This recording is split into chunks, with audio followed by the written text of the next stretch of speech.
When we booked our trip to Antarctica, which was really Falkland Islands, South Georgia, and then Antarctica, it was all about the penguins. How many species would I see? What time of year was the best time to maximise going? And I paid little attention really to anything else. 14,200,000 square kilometers of ice, with an average thickness of 1.9 kilometers. The coldest, windiest, and most remote continent on Earth. Antarctica contains approximately 60% of the world's total fresh water. The Southern Ocean, circumnavigating Antarctica, is teeming with life. From krill and fish to whales, penguins, and seals, these species make up one of the world's largest marine ecosystems. Antarctica is a pivotal part of the Earth's climate system and the most sensitive indicator of environmental change. Understanding its past through scientific research of ice cores has revealed clear links between the Earth's rising temperatures and the greenhouse gases in our atmosphere. With the Antarctica Peninsula one of the fastest warming parts of the planet, the ongoing scientific research into its past may help us importantly to predict how it's going to behave in the future. So as our trip unfolded, we found out there was just an amazing amount of knowledge and information that was coming our way, which we just really hadn't expected. And our trip was gifted with some amazing guides. There were scientists, so climatologists, geologists, historians, ornithologists, and amazing people that had done some amazing things. And I learned, the first time I learned about the Citizen Science Programme. And that was really cool, something, again, we didn't really know anything about. So we left Puerto Madryn, it was in the sun, and it wasn't long before we saw our first whales. It was the southern right whales. Just a really small pod, there were just 2 or 3 of them, but we were all really excited at the sighting. And even more so, actually, I guess, when we learnt about the grim reality of how we nearly decimated this species in the early 1900s to the 1950s. They're beautiful, large, slow-swimming, curious and playful whales, but of course that meant they were very easy prey to the whalers. They are recovering now from that wipeout, but they still face really serious threats from industrial fishing, particularly at the border of the national waters in the Argentine Sea. So the first 2 days of our trip were actually at sea. So we left Puerto Madryn and we had 2 days at sea on the way to the Falkland Islands. That was super because we got to know our guides, we got to know what the programme was going to be, and that was really helped us. We also had to get our sea legs. That was a little bit more interesting. We definitely learnt about the unpredictability of the weather from the get-go.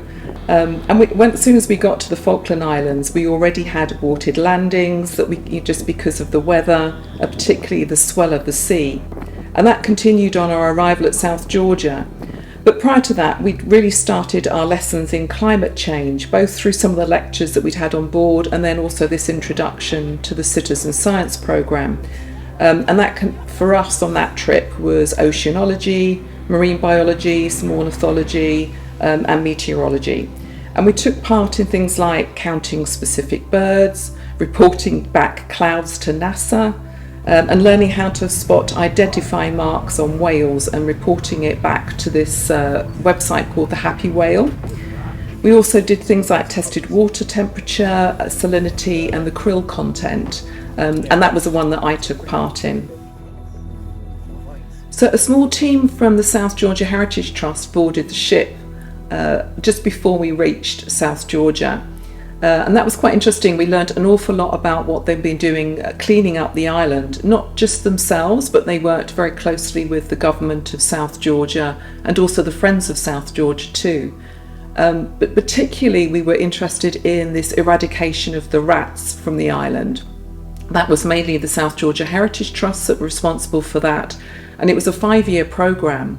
But they'd also, again, with the government and also the Friends of South Georgia, they'd eradicated the deer, a lot of the other pests that were coming to the island, and they'd also got rid of any of the plants and birds and things like that shouldn't have been on the island in the first place. So it was a real big clean-up for that area. They'd also cleaned up the seas, and the whales were returning gradually. And it's very rare, even if you stood on the shores of Grytviken there in South Georgia, that you could actually look out and see whales in the bay. For many, many years, you'd never been able to do that, and they were just returning. So it was really interesting. This very, very small team of people had achieved so much. It was just so inspiring.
What I hadn't anticipated, though, was actually the impact of standing there at Grytviken.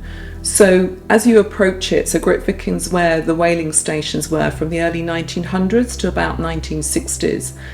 And as we approached it by ship, it was really interesting. You could see all the old buildings from it, but they'd really blended into the background, so didn't have the significance. But when we landed and we actually stood there, and we saw all of, whale bones, huge whale bones remaining in the area, and really looked at the whole processing plant. It evoked all sorts of emotions you can imagine. It was quite devastating, really. But at the same time, you have to not forget the history. But anyway, just stood there was quite incredible to feel and think about what we had done to eradicate so many species of whales.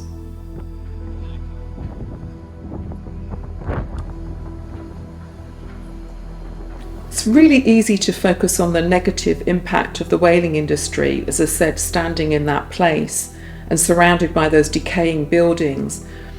And there was a big old rusting whaling boat with a very prominent harpoon, and it was just sat there decaying somewhat in the harbour.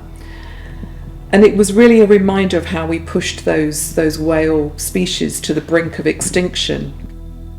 But it's not so easy, if you look back, to think about that impact. If we if we look back in time and think, yes, they slaughtered all those whales, but actually it was providing oil and candle wax to illuminate their homes, and actually soap to wash with, which they didn't have at that time. So we just can't ignore that fact, and it's important, I think, that those buildings are still there to remind us of that.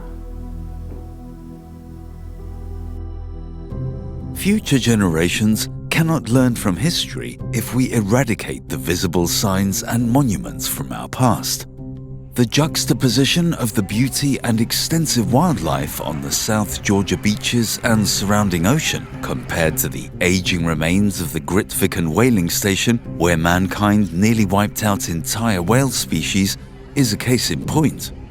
With so much visible evidence of human devastation on our wildlife, combining the then and now in this place will be tricky, but it seems art might provide a solution.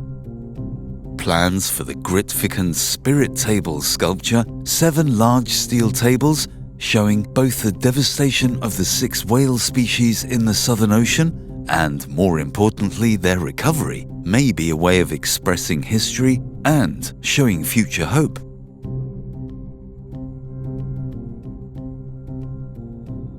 One of our first landings was probably the most emotive.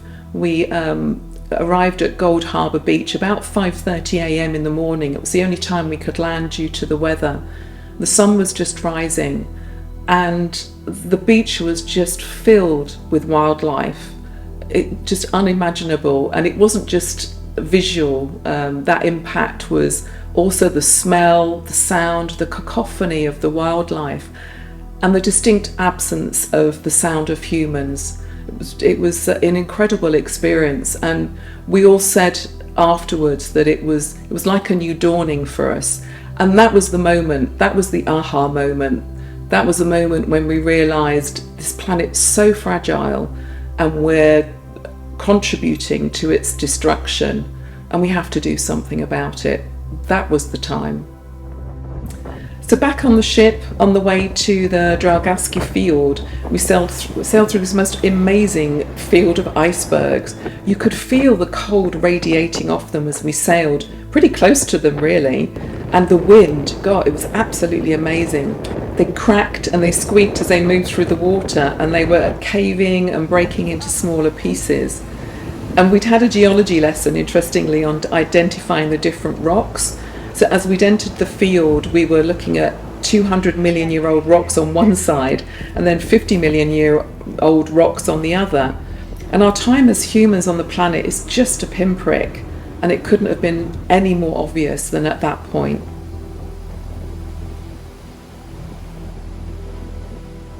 There was a lot of talk amongst our guides about the reduction of glaciers and how they'd seen them just disappear. And interesting, a lot of the guides have been on those trips probably for a good 10 years, so they'd really seen a difference.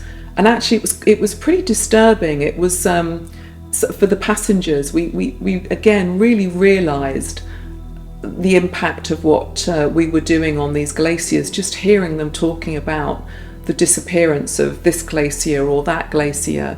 It was another sort of moment where we went, okay, we're really getting this.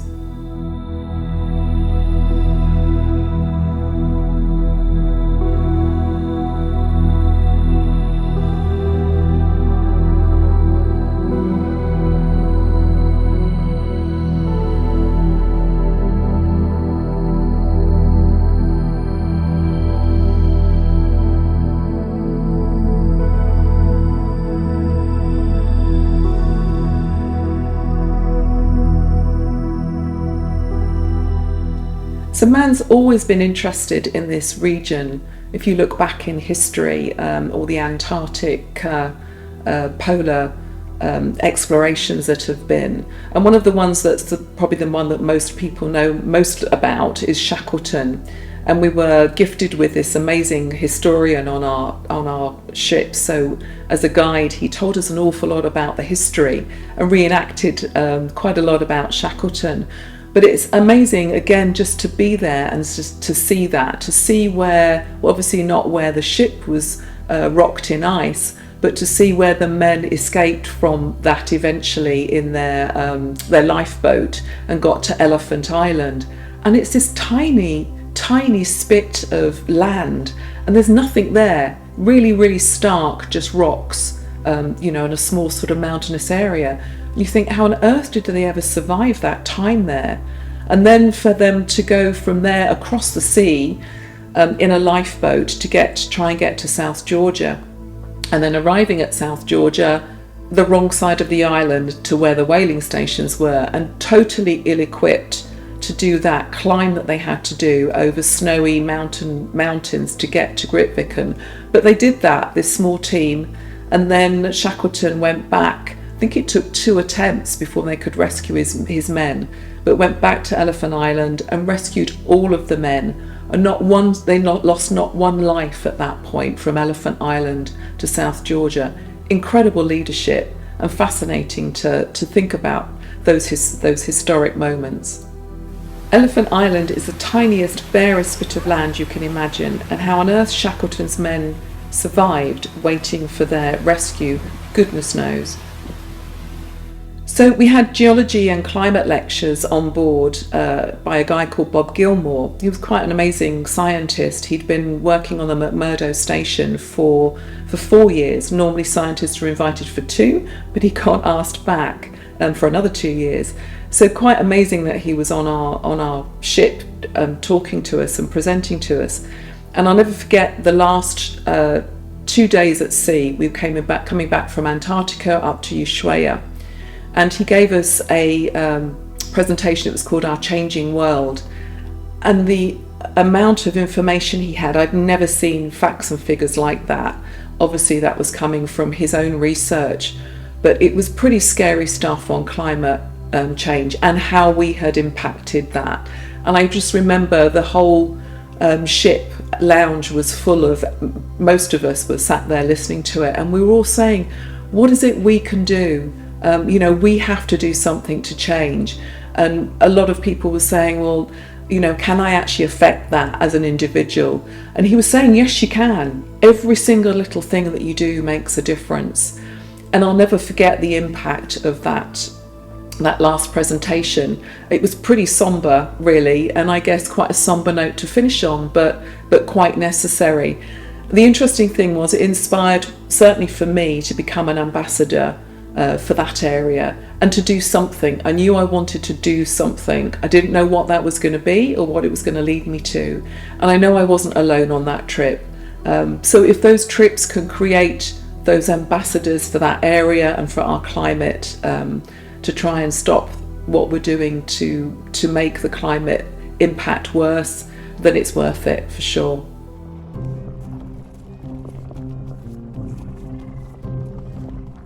It's easy to think that you cannot impact or change the warming of our planet significantly, but every single little change you can make will result in a big difference and may inspire others to do the same.